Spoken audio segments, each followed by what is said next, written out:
ramalan cuaca bahwa kita akan ada program baru. Program baru apa? Membaca surat dari ibu-ibu. Membaca surat dari ibu-ibu? Iya. Apa sih nama programnya? Apa nama programnya? Teman curhat. Iya. Oh iya. Oh. Ada apa ini? Ada IBU. Tukang paket. Mau nganterin surat nih. Oh iya. IBU ya ini IBU ya. IBU. Bukan BOA ini IBU. Paket ada surat dari ibu-ibu Indonesia. Oh, ada surat. Terima kasih. Ada 4 surat ya. Acara-acara ini udah mulai ngentot juga. Teman curhat. Teman curhat. Turun. Itu berapa surat total? Berarti ada 4 surat. 4. Enggak, bacain. Gua enggak pandai. Mulai dari surat siapa dulu? Dulu ya. Oke. Siapa dulu? Jod. Gorgo. Dari surat pertama, Ya kebalik ini yang dibaca dong, boleh dibuang. Bang Adi sih. Kayak Om Adi Bing Slamet sih. Kebalik. Kebalik. Aduh. Salah. Baliknya lagi. Masih Masih kebalik. kebalik. Lagi yuk. Iya. Dikit. Aduh. Lagi yuk. Nah. Masa ibu-ibu? Dulu yang baca deh kalau gitu deh. Enggak, itu nama samaran, Tai. Oh.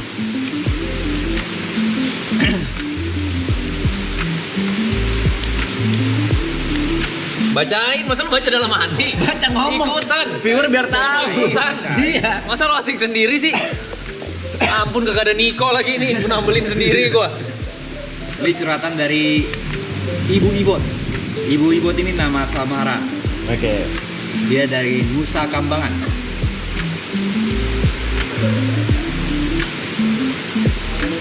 Katanya nih, kadang aku bingung harus merasa kasihan atau justru kesal sama ibu-ibu tetangga sebelah rumah.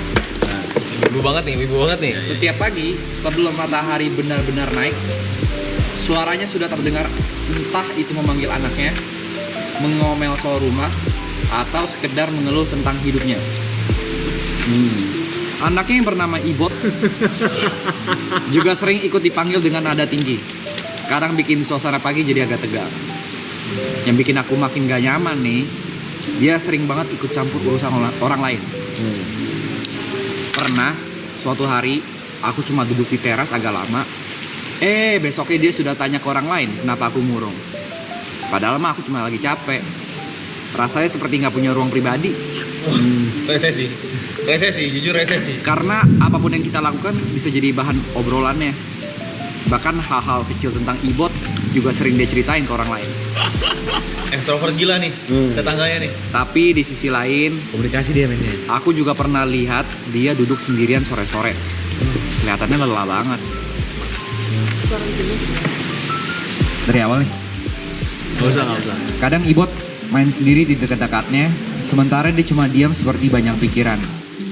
Dari situ aku mulai pikir, mungkin semua ocehannya itu bukan cuma karena dia kepo atau rese, tapi karena dia sendiri juga lagi capek sama hidupnya. Mungkin dia gak punya tempat buat cerita, jadi semua diluapkan ke hal-hal kecil di sekitar. Sekarang, aku jadi mencoba lebih santai menyikapinya. Memang kadang masih kesel, tapi aku juga belajar untuk gak terlalu dimasukkan ke hati. Sesekali kalau ketemu Ibot, aku juga coba senyum atau menyapa. Toh, setiap orang punya cara masing-masing buat menghadapi hidup, walaupun kadang caranya bikin orang lain terganggu. Gak paham gue maksudnya apa sih? Jujur kalau aku ngerasanya sama aja ya. Gue gak paham coy sumpah. Kayak dia itu curhat kalau ibu-ibu tetangganya itu suka ngomongin dia. Tapi sekarang kan dia lagi ngomong ibu tetangganya ya. Ih sama aja. Keluh kesah. Sama aja sebenarnya sama Keluh kesah. aja gitu. Ini nggak mengganggu di real life-nya. Dan dia dengan nama samaran. Nama samaran juga. Nama ibu lu siapa? Nggak tahu. Jangan dong, nama ibu gua. Ini tapi ini beneran nyokap lu? Bukan. Jujur. Jujur. 1. Dua. Gua Jujur. kan kagak tinggal bareng sama gua, Li. Oh. Bisa ranjang? Bukan bisa ranjang. Udah lama bisa ranjang sama mama. Udah Ya udah pokoknya ini untuk Ibot nama samaran ada hal-hal yang bakal kalau gue tugasnya cuma bisa membaca siapalah gue bisa memberikan saran. Iya. Ya kan? Untuk react-nya mungkin ada teman saya yang lebih kompeten ya. Karena dia juga sudah berpengalaman hidup cukup lama. Dia juga cukup pandai dalam berkata-kata. Siapa nih? Dia juga punya Siapa nih? masalah yang sama karena kan kita punya teman namanya Ibo juga. Oke. Gitu. Jadi silakan saja langsung. Jujur belum dengar ceritanya, lanjut terus. Silakan. Ya, kalau aku baca tadi intinya ibu-ibu ini resah karena tetangganya punya anak sering terdengar kalau ibu tetangganya ini sering ngomel ke anaknya, terus gimana sih tadi? Pada setiap ibunya ini manggil anaknya itu dengan nada tinggi. Nah, itu terus yang satunya yang pada saat si tetangganya ini ngomongin si ibu ibot ini. Gimana sih? Itu susah banget. Ini deh. Ya, assalamualaikum warahmatullahi wabarakatuh. Waalaikumsalam warahmatullahi wabarakatuh. Ya, menarik sekali ya kita mendengar cerita dari tadi ibu siapa? Ibu ibot. Ibu Ibot. Dia tadi sempat mengeluhkan dari awal kalau misalkan ada tetangganya yang awalnya dia pikir oh rese kali ya. Apa-apa dikit-dikit diomongin, apa-apa dikit jadi bahan omongan, jadi bahan gosip. Masalah sekecil apapun yang bukannya masalah dijadiin bahan omongan, bahan gosip dan lain segala macam. Awalnya dia terganggu. Awalnya terganggu, tapi di tengah cerita dia sampai ke fase Penerimaan. realisasi atau penerimaan, di mana dia itu merasa atau mungkin di sisi lain POV lain, apakah ibu-ibu ini gak punya teman cerita, ibu yang dianggap mengganggu ini cuma meluapkan emosinya dan lain segala macam. Sebenarnya itu di tahap yang sangat amat baik, sangat amat baik dalam artian udah menerima nih kalau misalkan hidup itu ternyata mengangkat beban orang lain dan menjadi beban untuk orang lain. Jadi dia meringankan beban si ibu itu dengan dengan simpati kalau mungkin dia lagi capek dan butuh teman cerita, dia mencoba ramah kepada anaknya yang tadi ibu yang itu ya. Jadi ya memang dalam bertetangga itu wajib lah tenggang rasa seperti itu dan toleransi seperti itu karena dalam bermasyarakat perlu banget toleransi dan tenggang rasa. Oke. Jadi dari ceritanya lebih kayak pengen cerita aja ya. Soalnya dia tahu masalahnya, dia tahu solusinya dan dia lebih ingin didengarkan. Terima kasih buat ibu ibot ya. Yeay. Surat kedua. Teman curahan hati dari Bunga Matahari dari Dumai Riau. Nama disamarkan. Hai, aku Bunga Matahari. Ini panjang banget 2 lembar coy. Udah. Masa lu nggak ngobrol dulu kalau coran cuma 2 jam. Kenapa sih lu ngomong sama cermin juga bisa 3 jam? Nggak sampai. Hai, aku Bunga Matahari. Dari awal pernikahan, ujian kami berat sekali. Tapi kami tetap bersyukur. Umur pernikahan kami masih 1 tahun 6 bulan. Dan begitu banyak cobaan yang kami lewati. Ekonomi yang naik turun. Aku yang setelah nikah tiba-tiba dan tidak tiba-tiba menderita PCOS. Bisa dibilang kelebihan hormon. Dan tidak haid selama 1 tahun terakhir. Tapi alhamdulillah tepat 31 Januari 2026 kemarin haid pertama aku di tahun 2026 datang. Alhamdulillah. Tapi setelah itu cobaan berikutnya datang. September 2025. Kok mundur? Oh iya, September 2025 di liang telinga suami aku ada tumor. Sudah dioperasi dan diangkat. Qadrallah hasil PA tumornya ganas dan tumor tersebut bisa dibilang langka. Kami berdua sedih. Tapi aku dan suami selalu nutupi kesedihan dengan senyuman di depan orang-orang termasuk keluarga. Karena kami gak mau melihatkan kesedihan kami di depan mereka. Dokter nyaranin buat periksa lebih lanjut ke rumah sakit di luar kota yang kami tinggal. Jarak melalui tol 2 jam. Setelah keuangan kami mereda, kami putuskan untuk periksa ke rumah sakit tersebut dan hasilnya di luar dugaan kami. Ternyata suami aku udah kanker stadium 3. Nama kankernya myxofibrosarcoma dan harus menjalankan radioterapi selama 35 kali. Dalam seminggu 5 kali terapi. Dan itu dilakukan setiap hari. Suami udah mencoba jalankan terapi selama 4 kali saat suami sedang mengambil cutinya. Karena suami tidak bisa bekerja, kami berdua memutuskan untuk tunda terapinya. Suami aku nggak bisa cuti lama. Jika tetap menjalankan terapi, suami harus terpaksa mencari penggantinya. Dan kami tidak sanggup jika suami aku harus berhenti bekerja. Sementara mencari pekerjaan yang gajinya UMK sangat sulit. Alhasil, aku dan suami memutuskan untuk menunda terapi. Satu dari hal, karena tabungan kami habis untuk berobat, aku dan belum ada tabungan lebih untuk biaya berobat suami. Oh, satu dan lain hal, karena tabungan kami habis untuk berobat aku yang PCOS tadi, dan belum ada tabungan lebih untuk biaya berobat suami, kami melakukan pinjaman online. Dan itu salah satu alasan kami menunda pengobatan suami. Karena dan harus kami melunasi pinjaman yang tidak sedikit itu, it's okay. Kami bersyukur menjalaninya. Untuk suami yang aku sayangi, kurangin rokok. Kalau bisa tinggalin. Aku tahu ini tuh berat. Tapi aku mohon tinggalin rokok demi kesehatan kamu. Aku capek ngasih taunya kamu selalu membantah. Teman-teman, aku minta doa ya supaya aku dan suami sehat-sehat. Aku lagi lamar kerja di salah satu rumah sakit di kota aku. Doain aku diterima kerjaan ya. Aku ingin sekali bantu suami aku. Aku pingin dia berobat dan sel kanker yang ada di tubuhnya hilang dan gak sakit apa-apa lagi. Sekarang suami aku alhamdulillah masih bisa bekerja. Kami juga lagi rajin olahraga. Bantu doanya ya teman-teman. Terima kasih sudah mendengarkan curhatan aku. Semoga kalian juga sehat-sehat ya. Sayangi tubuh kalian. Love, Bunga Matahariku.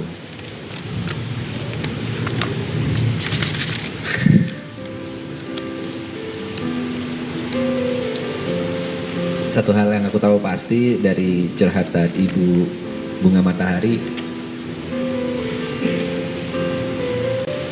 kagum. Kalau aku melihat kagum bisa menjadi istri yang setia di tengah terpaan badai, ekonomi, masalah, penyakit, dan apapun itu masih bisa tetap setia dan bahkan ingin membantu mencari uang untuk pengobatan suami. Itu kena sih buat aku. Terima kasih dan semoga segala penyakitnya, semoga segala masalahnya bisa cepat selesai. Amin. Amin.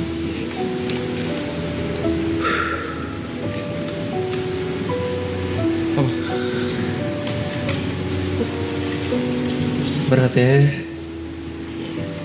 Tapi buat siapa? Kak Bunga Matahari. Kalau dari gua terima kasih. Terima kasih dalam artian sebagai sepasang suami istri, terima kasih sudah berjuang dan saling menguatkan. Sudah menjadi tempat bersandar satu sama lain gitu. Ya, dia kalian tuh tegar banget dan hebat sekali. Terima kasih, semoga segala kesusahannya diberikan jalan keluar dan diberikan kekuatan untuk menghadapinya. Amin.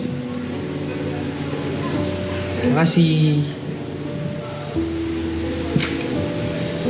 Buat ngomong buat.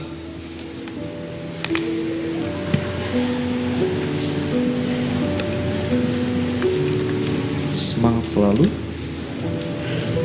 Jangan pernah menyerah. Tuhan memberikan ujian kepadamu karena kamu bisa melewatinya. Assalamualaikum.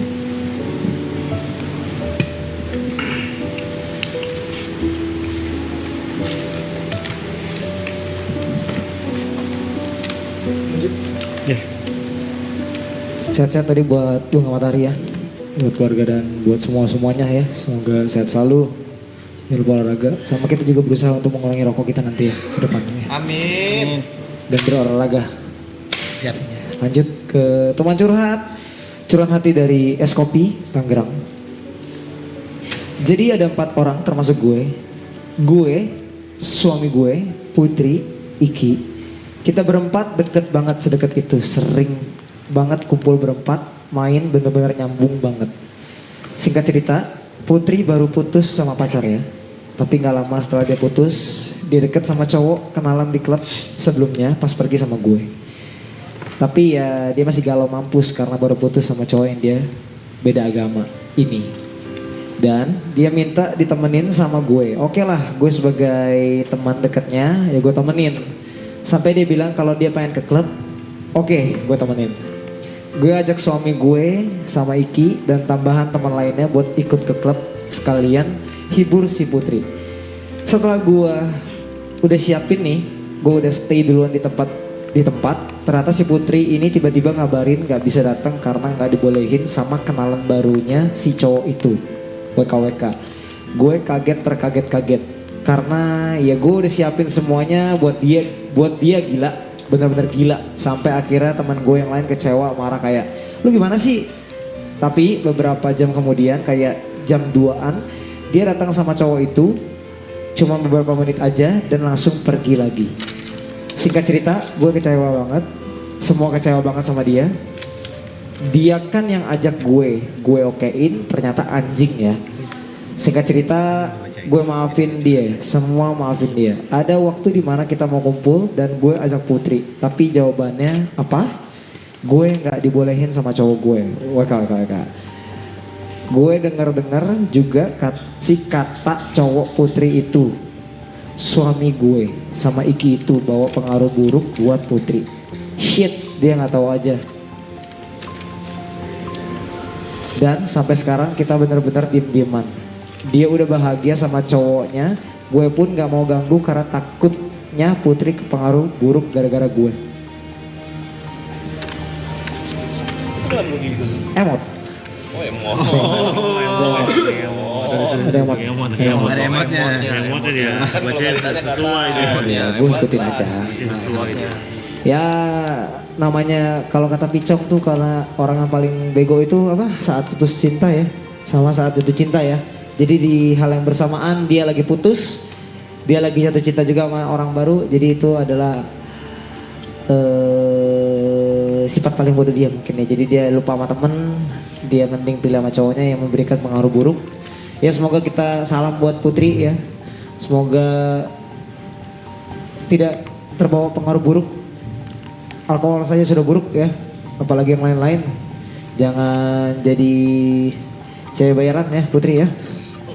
Jangan jadi orang yang mudah dipengaruhi laki-laki. Kamu, aduh, laki-laki tuh nggak bisa ngatur-ngatur kamu lah. Orang tua kamu aja yang ngatur kamu ya. Putri sarap pecun ya. Nggak tahu gue siapa dia. Putri siapa? Siapa nggak tahu sih. Ada mungkin Bang Pi sebagai orang-orang yang biasa sebagai orang-orang yang menemani orang bodoh pada saat titik tertentu gitu. Ya, gimana ini? Ya. Telak gitu. Telak. Kan kalau dari kita pribadi ini weh. Telak udah. Tadi apa? Sebenarnya inti ceritanya lah. Pecun. Pecun. Pecun tuh begitu ngambil gagasannya sih. Ya karena itu udah disiapin ngajak teman-temannya, itu biasa terjadi di kita juga nggak sih kadang? Itu ditinggalin sama Tinggalin cowoknya, diputus, mau ngajak ke klub pengen happy, pas udah disiapin mau happy, ternyata dia punya cowok baru, dia bohongin teman-temannya jadi nggak mau, nggak dibolehin cowoknya. Nggak usah marah, santai. Nggak apa-apa. Tapi kan intinya dia menyesali perbuatannya kan. Enggak belum. Kagak. Ini udah sampai dia selek aja gitu. Selek, udah nggak si Putri, siapa tadi si es kopi itu juga nggak mau. Mau dia yang Putri lagi. Karena lagi. takut. Banyak terjadi ya di kota metropolitan banyak ya. Nah, cut off. Kalau udah lu lagi putus Sering lagi ya nyari teman, kira udah dapet yang baru teman ditinggalin. Lupa lagi. Iya. Sebenarnya gitu udah buka table nih, temennya udah buka table nih mbak. Iya. Udah nyiapin semuanya katanya tuh. Terus Iya kan? nggak datang, tapi datang jam 2-an biar menghargai bentar, sabur. Jangan-jangan temennya digunakan doang ya buat izin ke orang tua. Iya. Nih gue pergi sama si ini nih. Ini aman, kita pergi ke rumah dia nih. Sarbur bam hantam-hantam. Iya. Mantap bisa buat Ah, sudahlah, itu urusan mereka ya. Kita cuma menjadi teman curhat. Ya, Putri juga itu nama samaran ya guys, Iki dan teman-teman yang lainnya. Lanjut ya. Ngentot kenapa? Ada ya? Ini cerita terakhir atau cerita keempat? Teman curhat. Curhat dong. Curahan hati dari Bunda R dari Purwakarta. Bunda R. Biasanya Bunda R. Ya.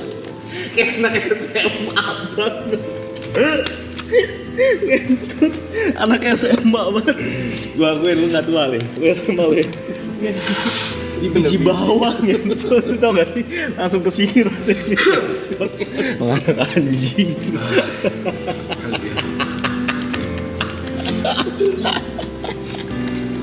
Aduh, suruh kalian main gitu lagi tuh ya? Lanjut Bunda R. Oke. Teman curhat, curahan hati dari Bunda R Purwakarta. Wop. Izin cerita ya. Ya. Aku punya mimpi besar. Wop. Dulu aku bekerja di sebuah kantor BUMN. Aku menyukai kesibukan. Menyukai rasa mandiri karena sebelumnya saya single parent. Jadi kesibukanku nomor 1. Tapi setelah menikah lagi, suamiku pernah berkata pelan, aku ingin istriku fokus di rumah aja. Kalimat itu sederhana, tapi bagiku terdengar seperti titah yang harus dijaga. Aku mengangguk, meninggalkan pekerjaan dan menggantungkan mimpi seperti baju lama di lemari tidak terpakai lagi. Namun, waktu punya cara sendiri untuk menguji.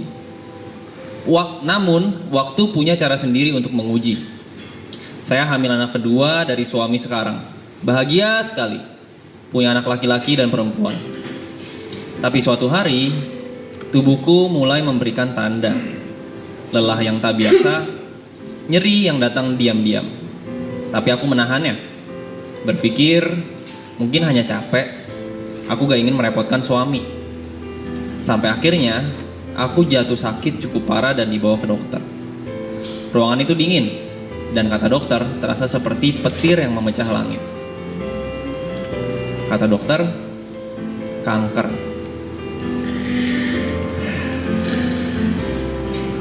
Aku terdiam, bukan karena takut mati, tapi karena baru sadar. Selama ini aku terlalu sering mengabaikan diri sendiri. Suami pun terpukul. Ia duduk di samping ranjang rumah sakit, menggenggam tanganku yang kini lemah. Aku salah, bisiknya dia ke aku. Suara dia pecah. Kata dia, aku terlalu banyak menuntut, tapi lupa menjagamu. Aku hanya tersenyum kecil. Senyum yang masih sama seperti dulu. Aku juga salah. Aku terlalu lupa mencintai diriku sendiri. Sejak saat itu suami berubah. Ia lebih hadir, lebih peduli, dan aku meski harus berjuang lawan penyakit, mulai belajar satu hal baru yang dulu tak pernah aku lakukan. Menghargai dirinya sendiri.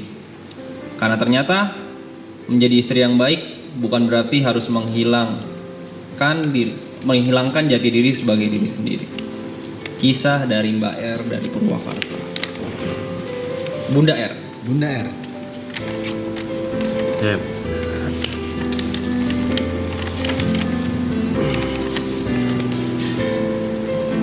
Kanker lagi. Buat semua teman-teman pejuang-pejuang kanker, buat keluarga-keluarga juga yang kerabat terdekatnya lagi berjuang dengan kanker, semoga diberikan kesabaran, kekuatan, ketabahan juga untuk melalui masa yang sulit ini. Tetap percaya aja kalau harapannya akan selalu ada, kesembuhannya itu bukan mustahil gitu. Ya benar, jangan melupakan untuk menyayangi diri sendiri. Karena itu adalah hal yang paling penting sebelum kita menyayangi orang lain. Gitu.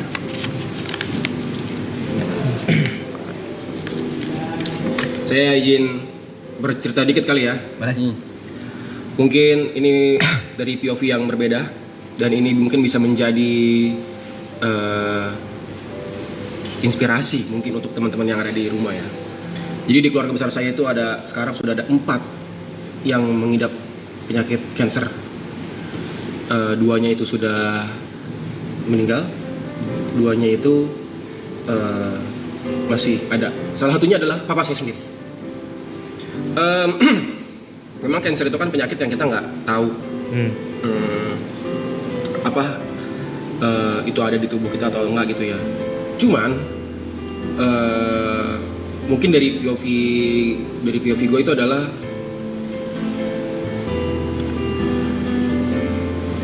ini bukan jualan ya guys ya. Maksudnya ada pentingnya kalau misalnya kita bisa memiliki proteksi terutama untuk kesehatan untuk orang tua gitu loh.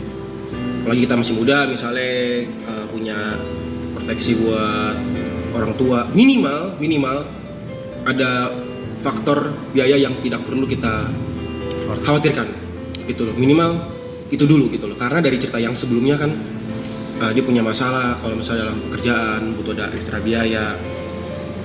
Untuk jadi ketika cancer itu datang, oke, masalah itu kan tidak bisa dibuang dan hilang begitu aja. Tapi minimal ada faktor dari biaya yang kita mungkin nggak perlu terlalu khawatir di sana karena biayanya itu tanggung gitu teman-teman.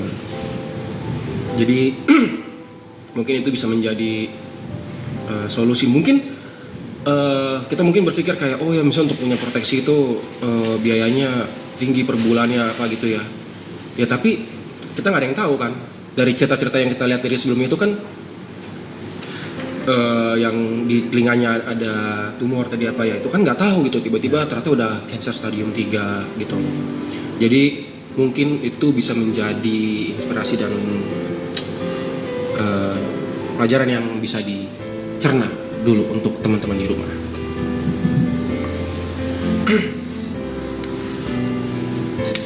Ya, itulah segmen teman curhat dari kami. Semoga para ibu-ibu di sana bisa sedikit terluapkan dari curhatan-curhatan yang sudah ditulis dan dibacakan oleh kami. Semoga semua bisa saling mengambil hikmah atau pelajaran dari kisah-kisah yang terjadi di ibu-ibu yang lain. Satu hal yang pasti, ibu-ibu kita senang telah menjadi teman curhat ibu-ibu dan next ditunggu lagi curhatan ibu-ibu yang lain. Tetap semangat semuanya ibu-ibu. Kita di sini. Yeay, semangat ibu. Ibu-ibu. Kita di sini, kita selalu di sini sih ibu-ibu. Kita selalu di sini ibu-ibu. At least 42 hari lagi ibu-ibu. At least 42 hari lagi kita masih di sini. Bisa lah ya.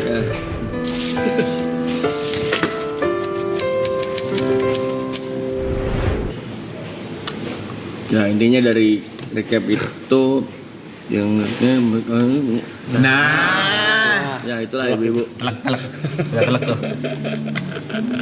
Sama sih.